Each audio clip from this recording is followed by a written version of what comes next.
Hi, it's Jackie from Kaimaki Dry Goods, and today I want to talk to you about resizing a quilt block. Maybe you have a pattern that you really like the look of, but it's not the right size that you're looking for and you need a different size block. I'm going to show you how to do that. First, I want to make sure all of my pieces are labeled, and your pattern will probably already have done that for you. This is how I would do it, assuming that A and B are different colors and then C and D are the same third color. And then these would be all of my cut sizes as they're listed in the pattern.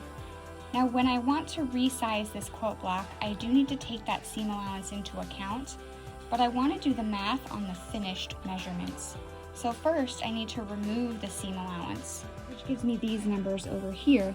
Because we use a 1/4 inch seam allowance in quilting, I'll be taking a 1/2 inch off of each of the cut measurements, because on each side of that square I'll be losing a 1/4 inch, so that's a 1/2 inch total in one direction. I have this drawn as a 9-inch square block. If I want to make it an 18-inch square block, it's very simple.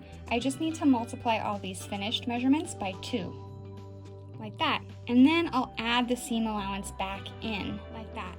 So then I have the cut measurements that I need to make the pattern, and I'll just follow the instructions as though I were making the original pattern. Now if I want to make this into a 6-inch block or a 12-inch block, it is a little trickier, but the process is the same. Because 12 is 1 1/3 of 9, we just need to multiply these numbers by 1 1/3.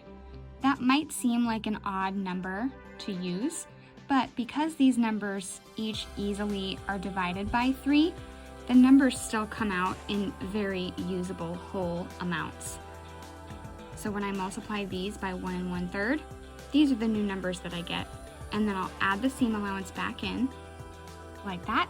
So those are my cut measurements for the 12-inch block, and then I would just follow the instructions as normal. Now, if math isn't your strong suit and this is too much math for you, you can certainly get some graph paper just like this and draw it out in the size that you want. So my 6-inch block would look like this, and my 12-inch block would look like this. And then I could just simply count the squares for my finished measurements and add that seam allowance back in for my cut size. I hope that helps. Make sure you're subscribed for more sewing tutorials.